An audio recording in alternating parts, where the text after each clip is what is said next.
Localizados na pelvis, um de cada lado do útero, os ovários são responsáveis pela produção de hormonas e pela formação dos óvulos necessários para que ocorra uma gravidez. O cancro do ovário resulta do crescimento descontrolado das células que formam os ovários. As células tumorais têm a capacidade de se espalhar para outras partes do corpo, principalmente na pelvis e no abdômen. Qualquer mulher, desde que tenha ovários, pode desenvolver este tipo de cancro. Os dados mais recentes revelam que em 2020 foram diagnosticados em Portugal 560 novos casos. No mesmo período, morreram 408 mulheres pela doença, o que traduz a elevada mortalidade associada ao cancro do ovário. Este é o cancro ginecológico mais letal e a quinta causa de morte em mulheres europeias. Um dos subtipos mais frequentes de cancro do ovário, o carcinoma seroso de alto grau, caracteriza-se por um crescimento e desenvolvimento rápido, inicialmente sem sintomas.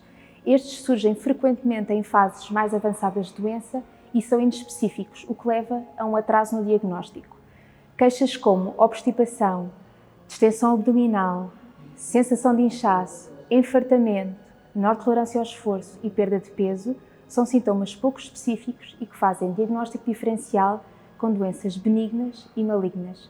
A conjugação destes fatores explica o facto de 2/3 das mulheres com cancro do ovário serem diagnosticadas em fase avançada, isto com impacto no prognóstico e na sobrevida destas doentes. Não existe até à data nenhum método de rastreio para o cancro do ovário. É frequente ouvirmos falar em ecografias ginecológicas de rotina, mas se sem dúvida a ecografia é o exame de primeira linha na investigação de sintomas ginecológicos, esta não deve ser de modo algum usada como método de rastreio em mulheres assintomáticas. Uma ecografia normal serve muitas vezes para criar uma falsa sensação de segurança. É comum detectarmos cancros do ovário em estádios avançados em mulheres com ecografias normais do último ano, dos últimos 6 meses, que exatamente por isso acabaram por desvalorizar as suas queixas e não procurar ajuda. 10% dos cancros do ovário são hereditários, isto é, ocorrem em mulheres portadoras de uma mutação genética que lhe confere um risco acrescido de vir a desenvolver este tipo de cancro. Um aumento do risco não significa obrigatoriamente que vai ter um cancro do ovário, mas a probabilidade de tal acontecer é muito superior à população geral e acontece numa idade mais precoce.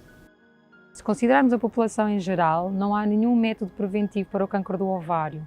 No entanto, está descrita uma diminuição desse risco em mulheres que tomam a pílula, fizeram laqueação de trompas ou cujas trompas foram removidas por outro motivo, quando se tem um estilo de vida saudável, uma alimentação equilibrada, prática de exercício físico e não se fuma. No entanto, há um subgrupo de mulheres, que são aquelas portadoras de mutações genéticas que lhes conferem um risco acrescido de vir a desenvolver cancro do ovário, em que a remoção dos ovários e das trompas está recomendada por estar associada a uma diminuição de aproximadamente 80% do risco de desenvolver cancro do ovário. É óbvio que da remoção dos ovários resultará uma menopausa, com toda a sintomatologia que lhe está associada, mas poderá ser uma candidata à terapêutica hormonal para controlar exatamente esses sintomas. Qualquer caso de cancro do ovário deve ser tratado num centro especializado em ginecologia oncológica, porque disso depende o prognóstico das doentes. Na maioria dos casos, o tratamento primário é cirúrgico, complementado com quimioterapia. Em estadios avançados, pode ser necessário começar por quimioterapia para reduzir o tumor e permitir uma cirurgia menos agressiva. O diagnóstico precoce é essencial. Aconselhe-se junto do seu médico assistente.